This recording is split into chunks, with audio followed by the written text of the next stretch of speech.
20 ans après, bilan et perspective. On parle de la Constitution, c'est une question qui défraie la chronique, alors que ça ne devrait pas être le cas. Quand on parle de la Constitution, même les mains inexpertes abordent cette question avec autant d'autorité. L'université de Kinshasa, la sommité de savoir, semble avoir été mise à l'écart. Mais elle revient en force avec cette conférence qui va avoir lieu le 18 février justement. La constitution actuelle totalisera exactement 20 ans jour pour jour. Et pour ce plateau spécial, nous avons invité le doyen de la faculté de l'université de Kinshasa, le doyen de la faculté de droit de l'université de Kinshasa. Il s'agit bien du professeur Kangolumba. Bonsoir, professeur. Bonsoir, monsieur. Merci. À côté de lui, nous avons les directeurs exécutifs, il va corriger si je me trompe, les directeurs exécutifs de l'Institut pour la démocratie, la gouvernance, la paix en Afrique. Il est aussi professeur d'université, le professeur André Mbata. Bonsoir, professeur. Bonsoir. Je pense ne m'être pas trompé sur l'Institut. Non, vous avez donné le nom exact. C'est l'Institut pour la démocratie, la gouvernance, la paix et le développement en Afrique, en abrégé IDGPA. Voilà donc, je ne me suis pas trompé. Nous allons parler de cette question, la Constitution de la République, 20 ans après, bilan et perspective. La toute première question, je vais la poser au professeur Kangolumba. Professeur, l'université de Kinshasa semble s'être mise elle-même à l'écart, alors que les questions cruciales de la nation ont besoin de l'avis et de la position de l'université dans son volet travail à la communauté, réponse aux questions de la communauté. Qu'est-ce qui vous a fait revenir dans le débat en convoquant cette conférence? Je vous remercie d'abord pour l'invitation et pour les questions que vous nous posez. Non, l'université ne s'est pas mise à l'écart. L'université, c'est une institution publique qui est régie par des textes. Elle a 3 missions: l'enseignement, la recherche et les services à la société. Donc c'est une mission permanente de l'université pour qu'elle ne se mette pas à l'écart. Mais sur des questions d'actualité, des questions de fond qui concernent l'avenir de le présent et l'avenir de notre pays, de notre État, il est certes vrai que chacun de nous est libre d'avoir une opinion, d'avoir une pensée, d'avoir un argumentaire pour dire ce qu'il pense de ce qui existe. Mais cela ne dit pas que ce qu'on dit ici et là, dans la rue, sur la rue, voilà, tout le monde est devenu expert, que ce soit là le droit. Nous avons dit qu'aujourd'hui, nous sommes toujours dans l'activité, dans la continuité. Les questions relatives à la Constitution, c'est des questions importantes pour le Congo. Déjà, la Constitution, ce n'est pas une loi comme toute autre. Et donc, l'université, notamment la faculté de droit, se doit d'être là. Se doit d'être là pour participer au débat, démontrer ce que nous devons faire, comment nous devons aller et qu'est-ce que nous devons penser. Donc, c'est normal pour l'université et la faculté de droit que d'être présente et de prendre telle initiative en collaboration avec l'IGDPA du professeur Mbata. Voilà, nous allons reparler de cette collaboration. Professeur, vous êtes professeur d'université, ça c'est sûr. Vous êtes de l'université de Kinshasa, de la faculté de droit en plus. Il est quand même difficile de vous départir de la casquette de l'Union sacrée, même si pour l'instant, vous êtes ici comme professeur d'université, professeur de droit constitutionnel de surcroît, l'IDGPA. Quel intérêt l'IDGPA a trouvé dans cette réunion d'efforts, dans cette communion d'efforts justement pour la mise en place et la tenue de cette conférence? Bon, merci pour la question. Vous avez totalement raison. Je suis de l'université, je suis même des universités. Professeur à la faculté de droit de l'université de Kinshasa, professeur ordinaire et puis professeur extraordinaire à l'université d'Afrique du Sud. Donc j'appartiens aux universités, le monde du savoir. Et vous m'avez présenté, vous l'avez bien fait, je suis aussi directeur exécutif de l'Institut pour la démocratie, la gouvernance, la paix et le développement en Afrique. Et nous nous sommes dit que la Constitution, pour nous, c'est une question fondamentale. Et cette fois-ci, je dois dire merci à la faculté de droit, merci aux doyens d'avoir accepté la main tendue de l'IDGPA, parce que c'est depuis 2016 que nous organisons chaque année une conférence autour de l'anniversaire de la Constitution. Donc ce n'est pas une nouveauté pour nous, le monde le sait, Et à la fin, nous avons une publication qui a toujours, la revue de l'IDGPL, qui a toujours publié les résultats du colloque. Donc nous sommes très heureux d'être associés, de nous associer avec la faculté de droit de l'Université de Kinshasa, parce que, vous l'avez dit, c'est la plus grande université du pays. Et le doyen qui met à ma droite dirige en fait la plus grande faculté de droit dans notre pays. Et il était important que nous puissions nous mettre ensemble avec la faculté de droit pour réfléchir sur cette question. Le doyen a parlé tout à l'heure de l'université. Mais on l'appelle, c'est la colline inspirée. Vous savez, dans tous les pays au monde, les solutions, ce n'est pas pour rien que les pays ont créé des universités. Ce n'est pas pour rien qu'on envoie que des gens étudient, que les gens souffrent. C'est depuis le début. Et si vous vous rappelez bien au lendemain de l'indépendance de notre pays, lorsqu'il y avait des conflits dans ce pays, il y a eu ce qu'on appelait le conclave de l'Ovanium. Et c'était tout à fait symbolique. Les conclaves ne se tenaient pas dans un marché, ils ne se tenaient pas dans la rue. Ils avaient choisi l'Ovanium parce qu'ils savaient que de l'Ovanium pouvait sortir la lumière. Voilà, donc nous sommes heureux d'être là ensemble avec la faculté de droit pour conjointement donc organiser ce colloque le 18 février prochain. La faculté de droit est la plus grande du pays, personne ne peut contester cela. Il y a plusieurs professeurs là-bas, différentes façons de voir les choses. Qui sera intervenant à la conférence? Est-ce que c'est une sélection dictée par les convictions de chaque professeur ou tout simplement le savoir du droit qui est appelé à être mis sur la place publique? Oui, c'est une bonne question que vous posez. Là, on ne fait pas de discrimination. Déjà que pour compléter le volet de la faculté de droit comme étant la plus grande du pays, parce que le cours de droit constitutionnel qui est enseigné tant par le professeur Mbata que par les autres professeurs, mais c'est le droit constitutionnel congolais. Donc ils sont mieux placés que quiconque pour parler de la Constitution, de ce qui concerne la Constitution. Ça, c'est sur le volet de la spécialisation, de la spécialité. Mais par rapport à qui va venir, non, le prof Mbata a dit tantôt que nous sommes ouverts. C'est une rencontre des scientifiques. J'allais même dire c'est pluridisciplinaire. Chez lui qui se sent être inspiré de quelque chose qui peut relativement concerner la Constitution est le bienvenu. Les textes que nous recevons déjà, on ne fait pas les tri. C'est lui qui pense qu'il a un point de vue à donner, il est le bienvenu. Nous allons organiser ça, c'est ouvert à tout le monde. C'est ouvert à tout le monde. On va être déjà très précis à ce stade. On ne va pas parler du droit constitutionnel dans son ensemble, on va parler de notre Constitution. 20 ans après, il a été appliqué, il s'est trouvé devant certaines difficultés, il s'est trouvé devant certaines incohérences. Professeur, vous êtes constitutionnaliste. On ne change pas la Constitution comme on change un habit. On ne parle pas de la Constitution chaque fois que ça nous plaît ou ça ne nous plaît pas. C'est une norme fondamentale de notre pays. On va parler de 20 ans, bilan et perspective de la Constitution du 18 février 2006. Quand vous-même vous regardez la Constitution et la fait du chemin, comment vous la jugez dans son volet application fonctionnelle? Merci pour la question. Il dit, mais nous n'allons pas anticiper. C'est pourquoi il y aura colloque. Vous ne voulez quand même pas que nous commencions le débat, le colloque. Oui. C'est pourquoi nous invitons les gens à venir. Et le doyen l'a dit, tout le monde est invité. Tous, que vous soyez de la majorité, de l'opposition, de gauche, de droite, des ONG des droits de l'homme, du centre, que vous appartenez aux confessions religieuses, tout le monde est invité. Et nous avons... Il s'agit en fait de ce qui va venir, c'est au moment où on parle tant du dialogue politique qui intéresse tout le monde. Nous avons affaire aussi à un dialogue scientifique sur la question. On va le faire froidement. Et lorsque l'université et l'institut se mettent ensemble, c'est en fait pour faire en sorte, de sorte que, il a dit, tout le monde n'est pas constitutionnel, tout le monde n'est pas juriste, même si les questions intéressent tout le monde. Chaque question a ses spécialistes. Et la nation heureuse sont les nations qui ont leurs spécialistes et qui les écoutent. Chaque pays au monde a ses spécialistes. Ça descend donc de la Constitution. Nous voulons... Ce débat doit quitter les réseaux sociaux.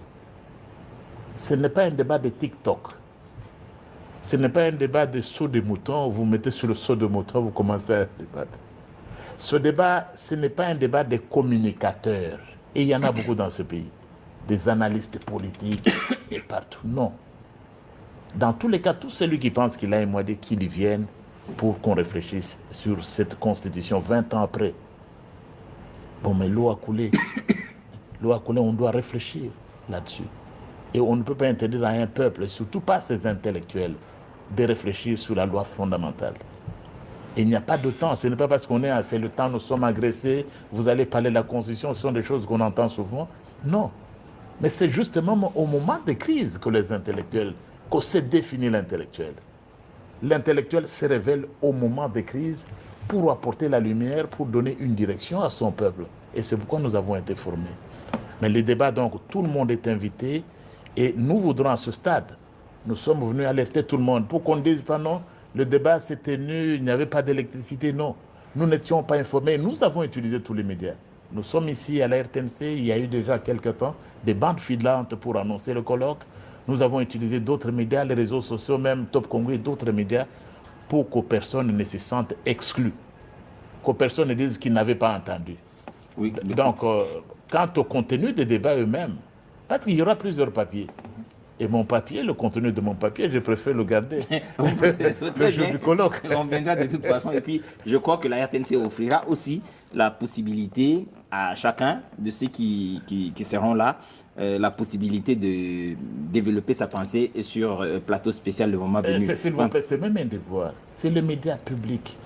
Vous fonctionnez sur base de la loi fondamentale. Sans ces droits et libertés, sans la presse, il n'y aurait pas de RTNC libre. Donc vous ne pouvez pas, vous non plus de la presse, vous dissocier de ces débats sur la constitution de notre pays. C'est ça le point que je voulais faire avant que vous ne passiez la parole au doyen de la faculté de droit. Monsieur le doyen, oui. Une autre préoccupation sur la tenue, les déroulés de la conférence, on va y arriver. Vous recevez plusieurs communications qui viennent certainement des personnalités qui veulent intervenir à cette conférence. Comment vous allez faire le tri? Et puis, je crois qu'il y a quand même un timing. Vous n'allez pas prendre toutes les communications. Vous allez en choisir quelques-unes, en déplaise à ceux qui vont penser. Il doit y avoir quand même un critérium pour pouvoir retenir un nombre acceptable selon les temps impartis. Oui, mais vous avez raison. D'ailleurs, tout à l'heure, le professeur Mbata a relevé cela. Il est directeur de l'Institut et il dirige une revue sur tout ce qui s'écrit, qui se passe là-bas. Donc, moi-même, je suis rédacteur en chef de la revue des droits africains qui paraît à Bruxelles. Nous savons comment organiser les comités de lecture, les comités scientifiques, les comités de rédaction. On saura faire tout cela, on sait ce qu'on va faire, quels sont les exposés qui peuvent être présentés en premier, en dernier, au milieu, ça on le fera. Donc, et les temps sera limité bien sûr, parce qu'il y en a beaucoup, Si chacun a 1 heure, on en a pour des jours peut-être, non. Ça va être limité dans les temps, on donne l'essentiel, mais je crois qu'il y aura beaucoup plus de temps, comme d'habitude, au débat, pour savoir, on échange pour savoir qu'est-ce qu'on doit retenir de ce que tel a dit, de ce que tel autre a exposé. Mais c'est une conférence très scientifique, vous invitez les gens à venir. À la fin de la conférence, on va rentrer dans son déroulé, mais à la fin de la conférence, est-ce qu'il est prévu un document, un résumé à publier, quelque chose du genre? Généralement, quand on organise ce genre de rencontres, parfois les résumés sont faits en fin de panel. Que voilà, tel groupe qui a exposé, voici ce qu'on peut retenir de leurs exposés. Mais à la fin, on peut prendre un résumé général de tout ce qui a été retenu, de tout ce qui a été exposé et qu'on peut retenir comme idée d'ensemble ou comme réponse. Et cela, après, on va retravailler, tout sera publié, rien ne sera négligé. Mais ça sera fait comme des professionnels de droit, ne vous en faites pas, de droit, d'enseignement et d'écriture. Nous rédigeons, donc on sait le faire. Un détail important. Professeur, il est possible que vous ayez à cette conférence, justement, des gens qui ne partagent pas votre point de vue. La Constitution est une façon de voir notre société. Elle a été élaborée en 2006. Vous avez à un certain moment, parce que vous restez le professeur Mbata, soutenu cette Constitution mordicus, expliqué qu'elle était en tout cas la meilleure en ce moment-là. En 2006, est-ce que vous pensez que le contexte avait été celui nécessaire pour rédiger une Constitution qui s'installe dans la durée? Très bonne question, mais je pense que vous ne voulez pas décourager les nombreuses personnes qui veulent venir. Parce Non, que mais vous voulez nous amener carrément dans le fond du débat. Et vous le dites si bien. Est-ce que le contexte est le même? Chacun peut trouver une réponse. Et vous avez vous-même une réponse. Et le peuple lui-même a une réponse. Ce qui est important à dire à ce niveau, c'est que vous avez bien fait de le rappeler.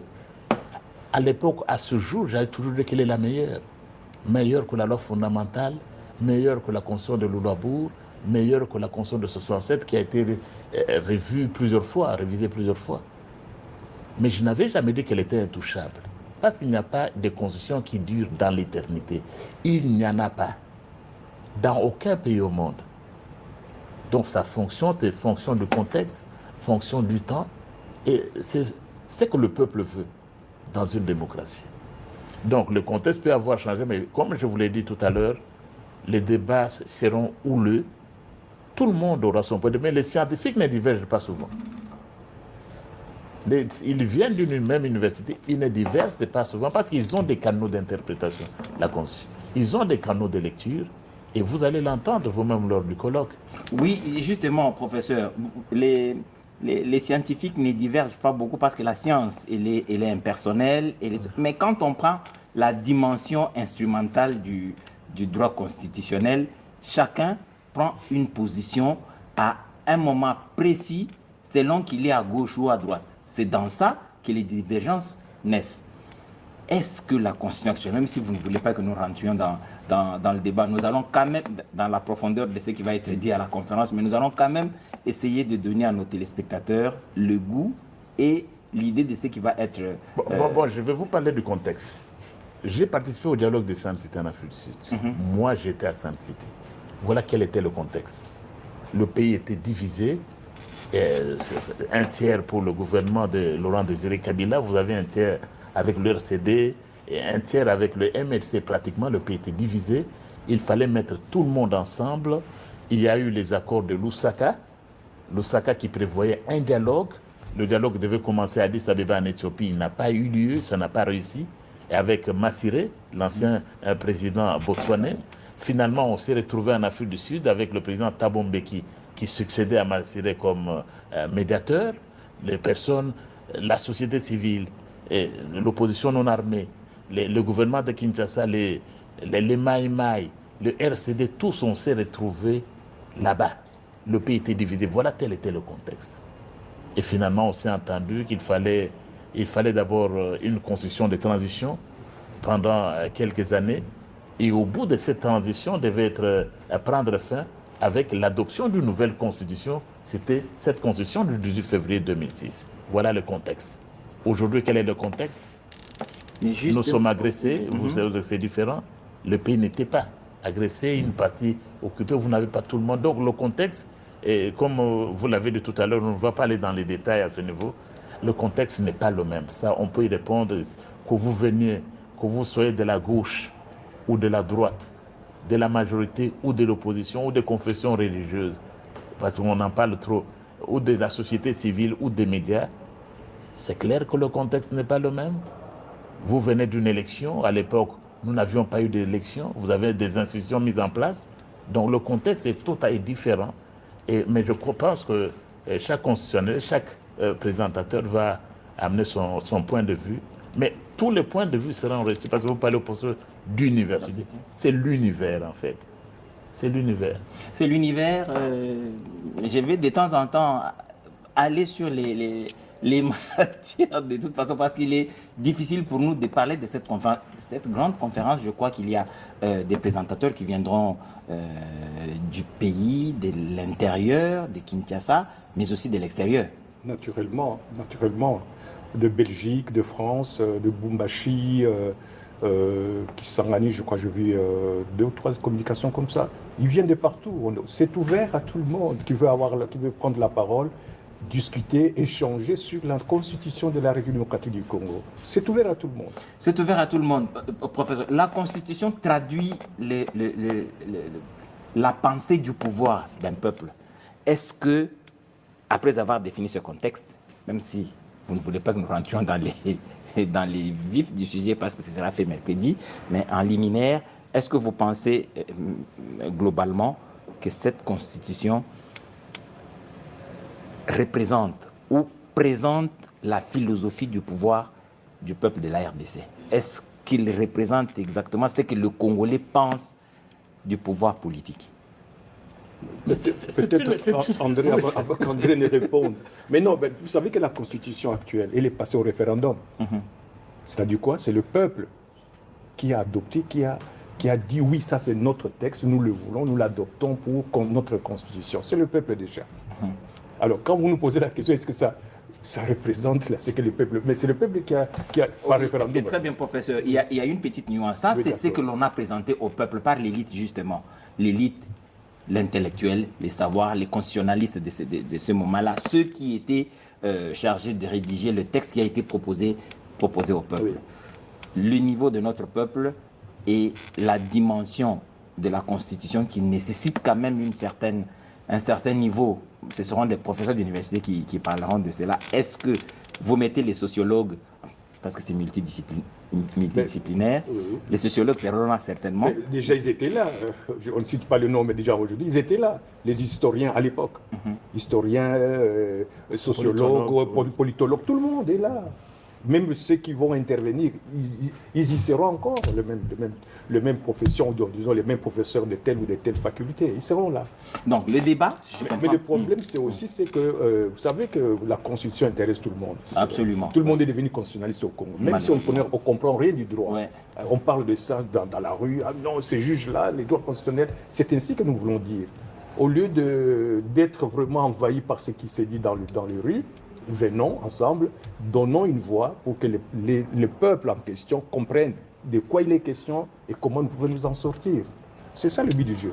C'est ça le but du jeu, mais ce sera encore l'élite. Vous voyez, ce sera encore l'élite. Ça veut dire les professeurs d'université qui seront là, tous ceux qui sont intéressés par la question de la Constitution vont débattre. Oui. Il va y avoir une petite question de curiosité avant de poursuivre. Oui. Est-ce que la conférence, l'université ou la faculté de droit prévoit-elle une facilité ou une possibilité de rendre public ou de diffuser au maximum les résultats, les contenus des conférences? De toute façon, nous ne serons pas contrôlés qui a pris telle note, qui a enregistré telle image, telle vidéo. Ça, on ne peut pas contrôler. Mais les plus importants, quand nous aurons fini les exposés, on doit encore s'asseoir, le comité scientifique, pour vérifier les corrections d'ordre matériel, grammatical, scientifique. On doit encore checker les exposés avant la publication. Alors, si vous publiez des exposés qui sont censés être provisoires, parce qu'il faudra encore le retravailler de manière définitive, et quand le texte définitif sortira, vous risquez de faire poser des problèmes aux gens. Mais il a dit ça, mais voilà ce qu'il a écrit. Là, ça ne marche pas. Donc, le mieux, c'est d'attendre la publication officielle des textes de cette conférence. Là, au moins, ça sera la position définitive des exposants. La position définitive des exposants. Professeur, les différents intervenants défendant une position ou une autre, oui.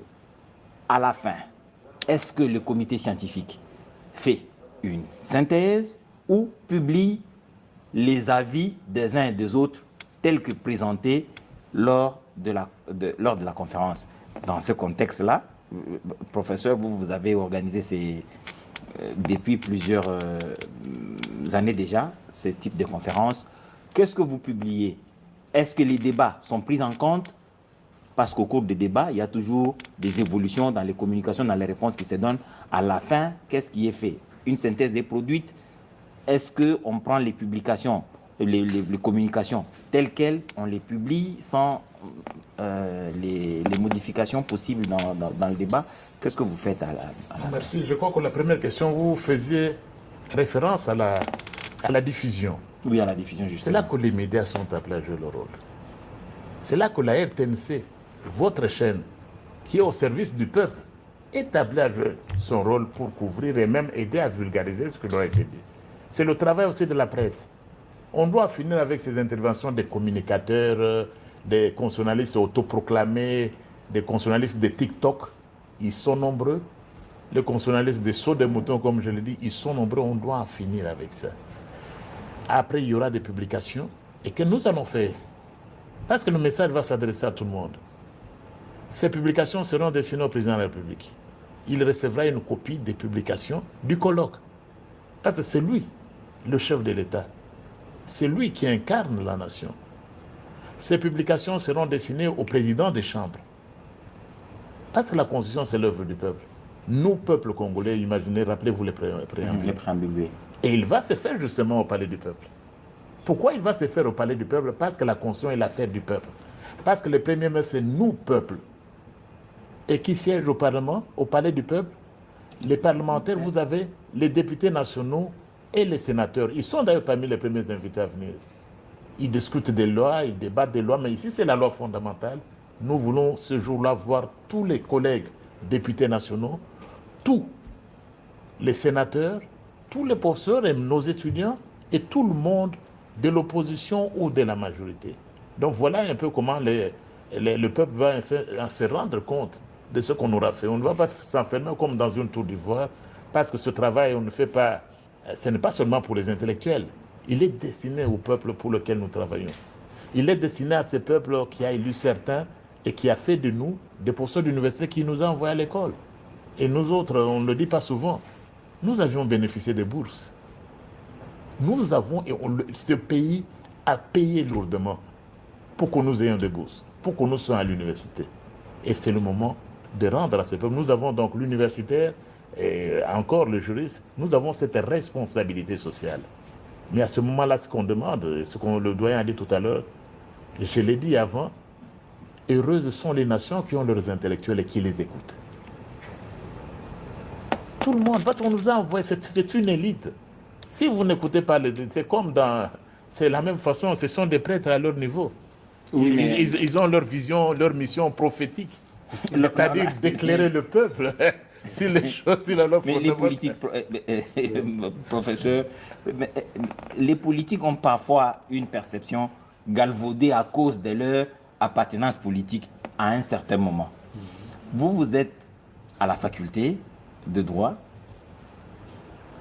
la seule faculté au masculin, comme ils le disent. Bon, voilà. Oui, vous y êtes. Il y a plusieurs tendances.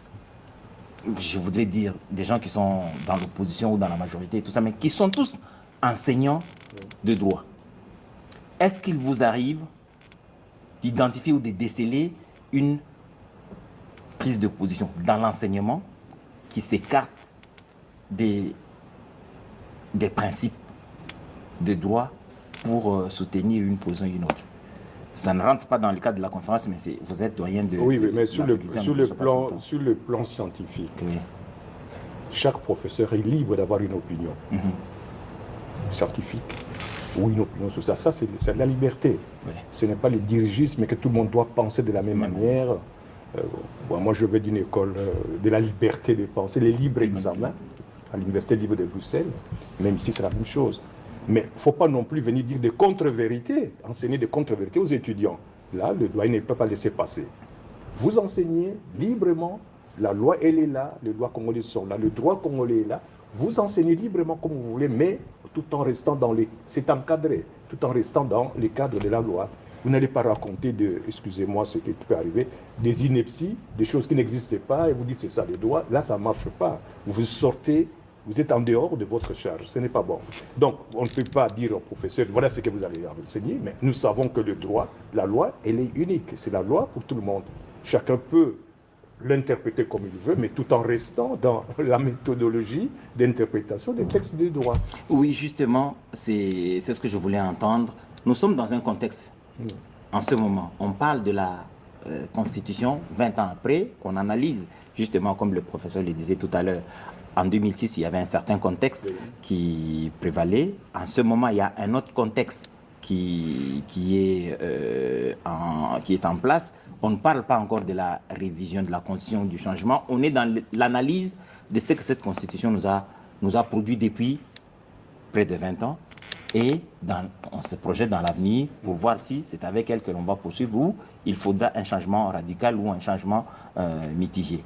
Est-ce que dans les secrétariat technique, il y a des ébauches? Est-ce qu'il y a un penchant? Est-ce qu'il y a une orientation? Généralement, même si on ne le dit pas assez, les conférences se tiennent, il y a des secrétariats techniques, il y a toujours une certaine orientation qui fait que malgré les présentations, malgré les débats, on canalise... Ça, ce n'est pas un colloque scientifique. C'est ce que j'allais dire. Ça, ce n'est pas ça, un colloque C'est pas scientifique. possible. J'ai jamais vu ça.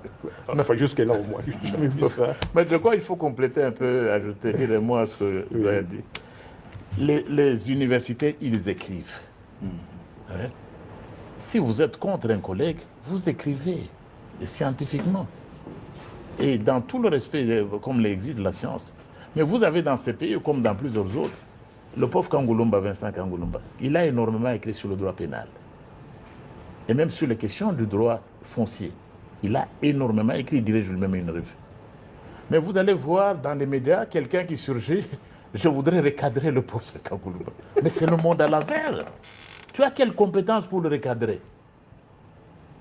Parce que le droit foncier, par exemple, ce qu'il enseigne, ce n'est pas mon domaine, c'est ma spécialité. Tout le monde n'est pas médecin, tout le monde n'est pas archevêque, tout le monde n'est pas cardinal. Ou tout le monde n'est pas, je ne sais pas qui est chef spirituel. Donc il faut du respect. C'est qu'il est que vous voulez le contrer. Allez écrire, mais ce n'est pas avec un petit morceau, une phrase dans le WhatsApp que vous faites circuler, ça fait le buzz, comme on le dit, non. Donc c'est ça dans les milieux universitaires. Et pour revenir sur la Constitution, et je crois que ce n'est pas divulgué ce qu'on va présenter ce jour-là, la Constitution c'est un tout, on le disait. La Constitution ce n'est pas un article.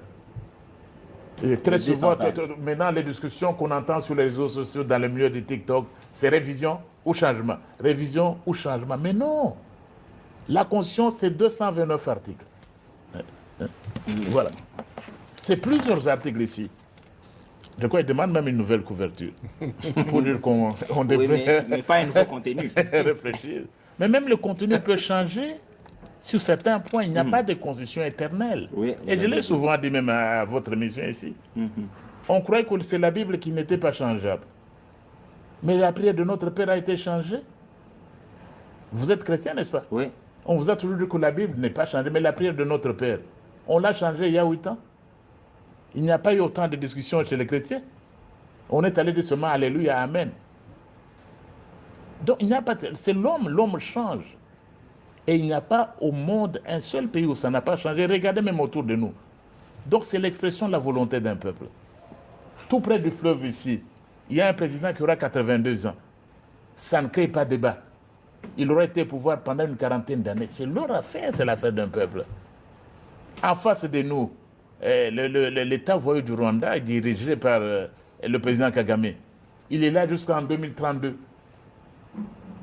Est-ce qu'il n'y a pas de réseaux sociaux là-bas? Il n'y a pas de TikTok là-bas pour lui dire, mais allez vous reposer?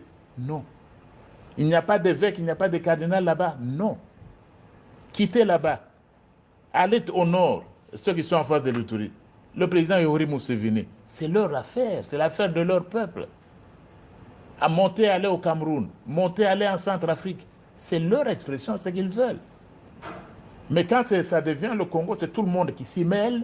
Vous voyez des envoyés spéciaux qui peuvent vous poser d'autres questions.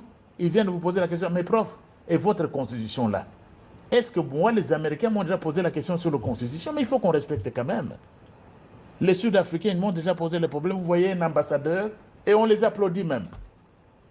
Parce qu'ils viennent de l'Europe. Et quelle est la question qu'ils vous posent? Ils ne vous posent pas sur votre situation.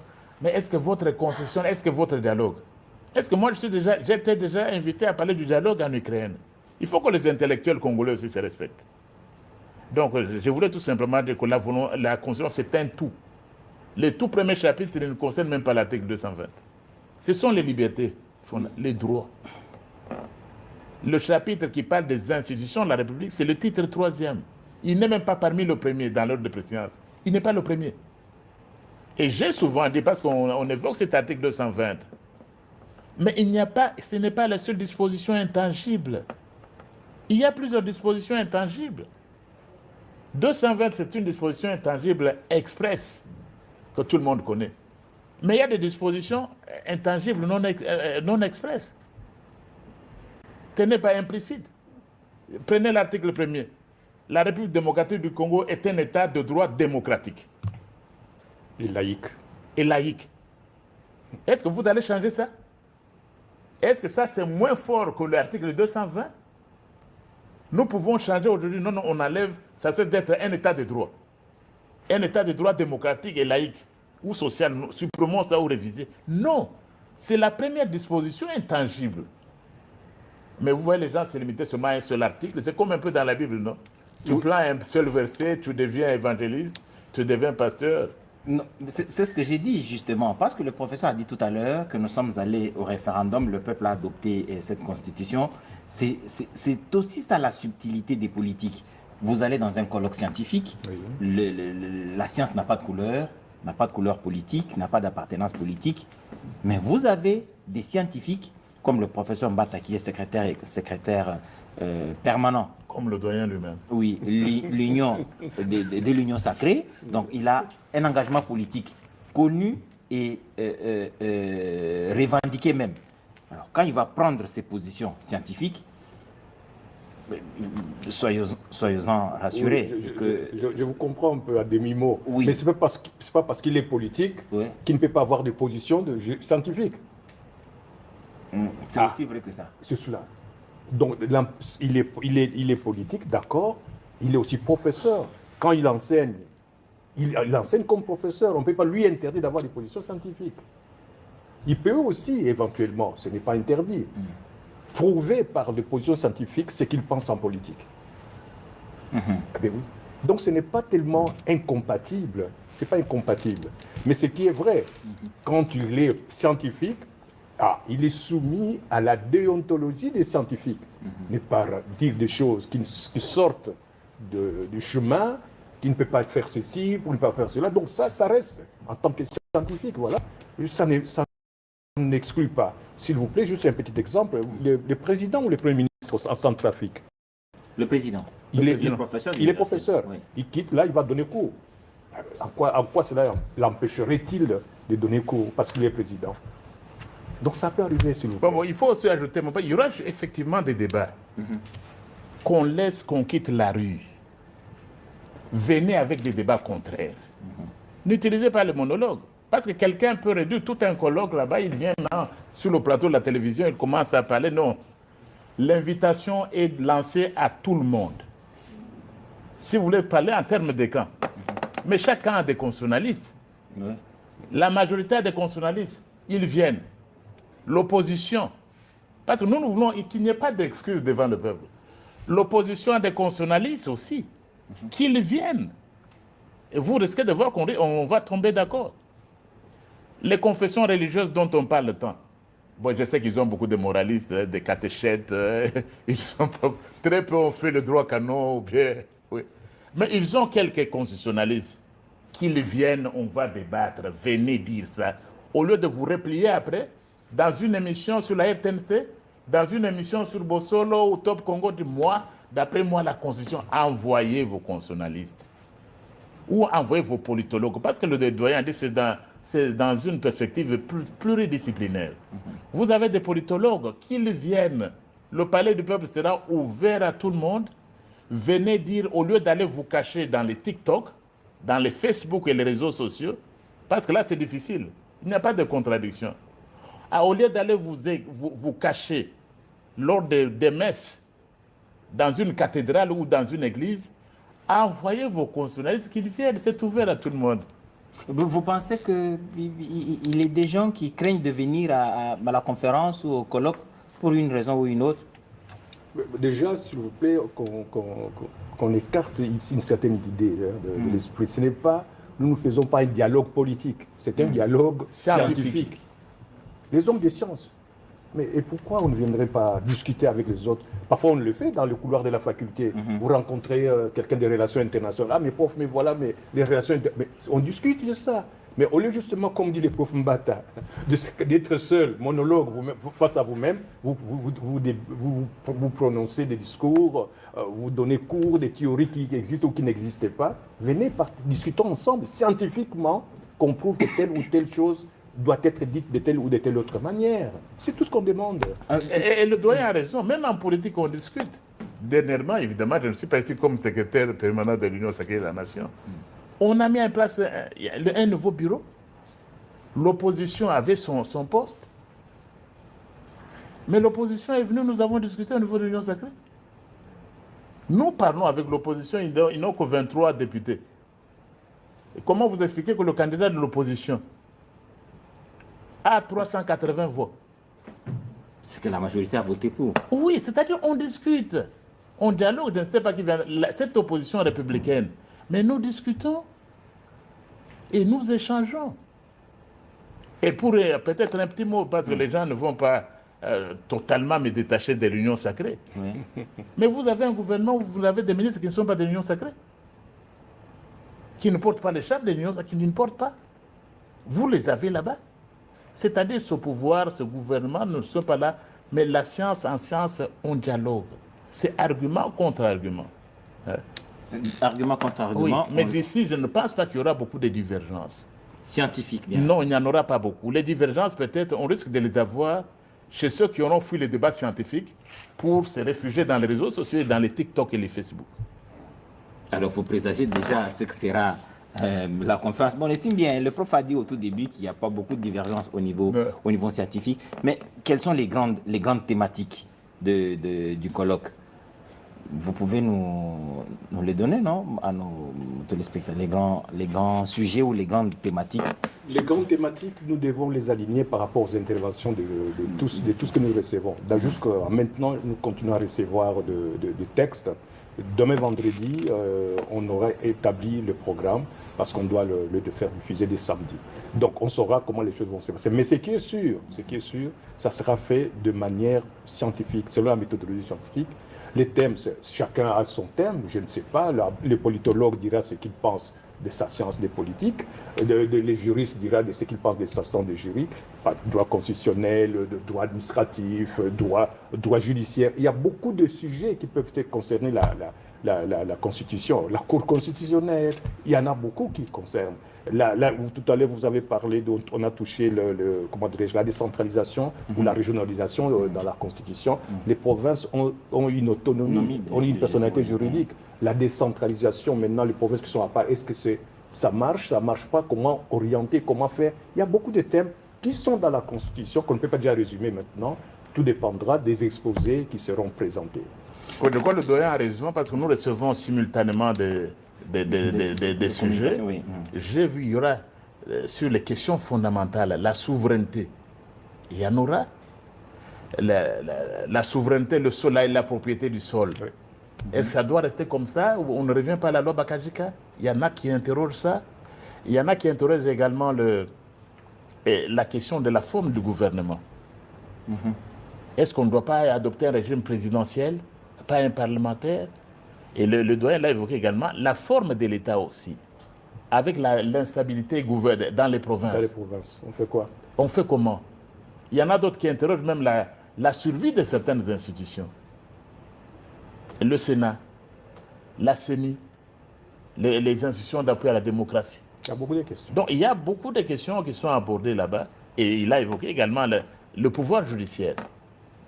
Avec ces trois têtes chapeautées par la Cour constitutionnelle. Vous avez la Cour de cassation et le Conseil d'État, les trois là-bas. Et ça doit aller comme ça. Est-ce qu'il n'y a pas moyen de mieux faire? Il faut dire aussi que nous sommes ici dans le domaine constitutionnel comme dans d'autres. Dans une sorte de migration constitutionnelle. Je n'emprunte pas le mot de Doran II. Mais je voudrais seulement dire que nous sommes, les peuples, sont continuellement dans une sorte de pèlerinage intellectuel, toujours à la recherche de meilleures structures, de meilleures architectures de leur constitution pour être gouvernés et qui servent leurs intérêts. Vous comprenez donc, chers téléspectateurs, la pertinence d'être à cette conférence qui se tiendra mercredi 18 février, qui parlera de la Constitution de la République du 18 février 2006, telle que modifiée à ce jour, mais surtout, venez avec un esprit scientifique. C'est de ça que l'on parle sur ce plateau, parce que nous allons terminer. Professeur, vous allez donner le jour, la date, les lieux, comment ça va se passer? Tout ça sera diffusé à temps opportun, parce que c'est pour mercredi. Au plus tard samedi, tout sera déjà ficelé. Et ce qui est déjà sûr, elle aura lieu, la conférence, au Palais du Peuple. Tout le monde est la bienvenue. Le bienvenu, pour assister à cette conférence, prendre part et poser des questions. Donc, tout se passera au Palais du Peuple, l'organisation, les temps, les interventions, la programmation sera prête au plus tard samedi. Le secrétaire permanent de l'Union Sacrée, mais professeur de l'université, il va intervenir au cours de cette conférence. Il est même co-organisateur. Comment vous allez faire pour éviter que les masses qui suivent l'Union Sacrée ne viennent pour perturber une conférence, un colloque que nous voulons hautement scientifique, comme vous-même vous l'avez dit? Bon, je dois dire que ce n'est jamais arrivé. Depuis le 15 et 10e anniversaire, j'ai dit que l'Institut pour la démocratie, ce n'est pas de l'opportunisme. Tout le monde sait dans ce pays qu'à chaque anniversaire de la Constitution, l'IDGPA que je dirige a toujours fait une réflexion. Nous étions là en 2016. Nous étions à Caritas. Donc, il n'y a jamais des masses qui viennent troubler une conférence universitaire. Jamais. Ce n'est jamais arrivé, c'est pourquoi nous en profitons. D'ailleurs, merci de nous avoir reçus, le doyen de la faculté de droit et moi-même, le doyen que je remercie. Donc tout le monde est invité, la Constitution c'est notre affaire, c'est l'affaire du peuple, c'est à nous d'y réfléchir et que le peuple vienne, c'est ouvert à tout le monde. Ouvert à tout le monde qui peut prendre la parole. N'attendez pas de prendre la parole après le colloque, venez d'abord au colloque. Et même les médias, je vais vous demander, ne donnez pas la parole à ceux qui refuseraient de venir au colloque, mais qui vont s'embusquer quelque part en attendant pour venir ou utiliser les TikTok. Donc tout le monde est invité, et les politiques, les institutions, même les institutions étrangères, parce qu'on pose beaucoup de questions sur notre constitution, même les ambassades. J'ai dit à certaines, les invitations iront dans les ambassades. Et nos étudiants, évidemment, les étudiants de la faculté de droit, de sociologie, de sciences politiques, parce que cela se fait dans un cadre pluridisciplinaire. Tout le monde est invité, c'est notre constitution. Venez nombreux prendre part à ce colloque organisé conjointement par l'IDGPA, dont je suis le secrétaire et directeur exécutif, et la faculté de droit, qui est sous la direction du professeur Vincent Kangulumba, doyen.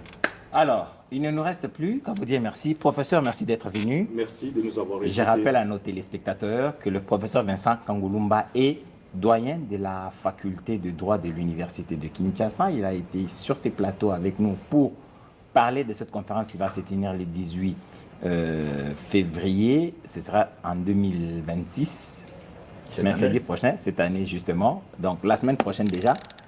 Il sera, ou comme il co-organise avec l'Institut pour la démocratie, la gouvernance, la paix et le développement en Afrique, dont le directeur exécutif est ici présent, le professeur André Mbata Betukumesou, donc constitutionnaliste et bien connu en République démocratique du Congo. La radio-télévision nationale congolaise vous a offert cette opportunité. Je crois qu'elle vous offrira une autre opportunité cette fois-là. Ce sera peut-être pour faire le bilan du travail qui aura été fait à la conférence. Et on verra, dans la mesure du possible, avoir les grandes tendances qui se seront dégagées au cours de ce colloque pour que notre peuple sache que la conférence a été suffisamment scientifique, n'a pas eu de couleur politique, et les recommandations, comme le professeur Mbata l'a dit, seront envoyées au président de la République, aux deux chambres, à toutes les institutions du pays, et pour que les bonnes décisions soient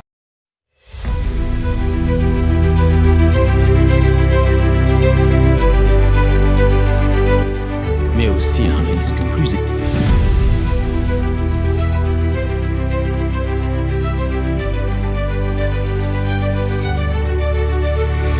Posez des questions, commentez, likez et surtout abonnez-vous pour nous donner la force de défendre la République démocratique du Congo.